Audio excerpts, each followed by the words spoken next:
What's going on? This is Kirk, and this is a behind the cam moment of one of my favorite photos of the Migos. So it was 2017. I remember I was ecstatic. I got an email from Rolling Stone to actually do one of the editorial shots. And if you're a photographer in the music industry, you know it doesn't get bigger than the opportunity to actually shoot for Rolling Stone, especially an in-print feature. So that was crazy. And what made it even more crazier for me was I got to do it with some guys I kind of came in the game with, I kind of started with. And that's the Migos. A lot of people don't know, or I don't know if they know, if they remember, I used to be heavily involved with the Migos like early in their career. Actually, as a video director, I directed the Freak No More video. Don't wanna be free no more, no. And I directed like a super street underground record called Ounces. Whole lot of ounces. That we actually shot in Pee Wee Longway's house with Metro Boomin as well.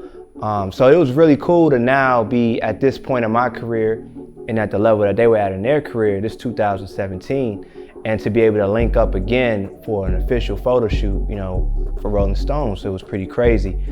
But I would have to say that had to be probably one of the craziest shoots of my career. Like, when you talk about being a photographer and having all the odds stacked against you, like, that's what that day was. So let me take you to the scene. It's 2017. Mind you, it's like January 2017. So obstacle number one, the Falcons, which if you know the Migos, you know they're huge sports fans, huge Falcons fans. The Falcons are an NFC championship game. It's a home game in Atlanta, and this happens to be the time that Rolling Stone scheduled this photo shoot. So imagine trying to tell the Migos, hey, don't go to the game.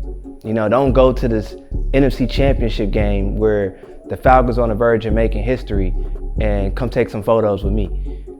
Obstacle number one. It's crazy. Like, it's crazy. So I remember getting to QC studios and I was just waiting for them, and I was like, man, they ain't gonna want to do this, man. It's too crazy. Like, the game's about to come on, it's too crazy. But those guys are professionals, so they was like, whatever, like, we got tickets to the game, but you know, we shooting with you today. It is what it is. So I was like, all right, bet. Obstacle number two, the weather. It happened to be a literal tornado, like a hurricane or something outside. The weather was crazy. And my creative direction from Rolling Stone was shoot them outside, shoot them in like a neighborhood. They wanted this, they was stern on the outdoor look. Cause at first I was like, yo, let's just take it back to my studio. We can do it at my studio. We can chill. The game can be on, XYZ. But they were like, nah, we really have direction for an outdoor shoot. So I had to get really creative. And it's funny because at this time, if you knew me around this time, you knew I didn't have a car. I wasn't driving. So I was actually with my boy Keenan, and we were in a Honda just driving everywhere. And I remember I was with Keenan and I was like, yo, bro,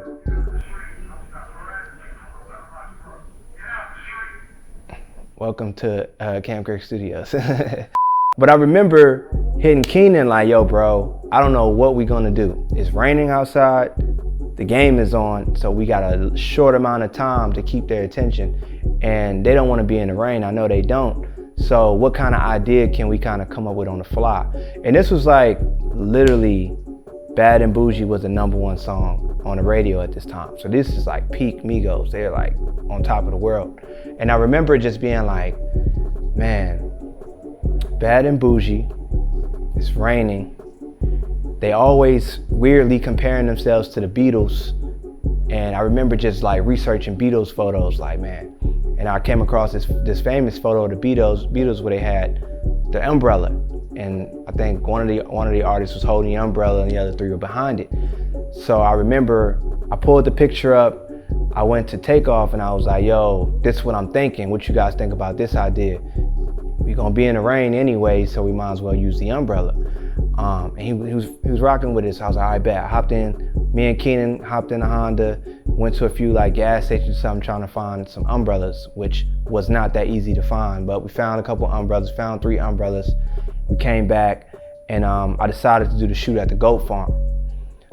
So got the guys, rode over to the goat farm. They were all with it. And I remember telling them like, all right, it's gonna be a little weird, but y'all gonna hold one umbrella. We're gonna step into the rain and we're gonna do the shot. And they were super with it though. It was dope. They were super with it. And that's how we got the kind of iconic photo, which is, you know, to me, I call it like raindrops. Like we literally took this photo when the Migos' Bad and Bougie is #1. The first line of the song is raindrops, drop top. And I got a photo of the Migos in the rain with literal raindrops on my camera lens. It's iconic, it's crazy.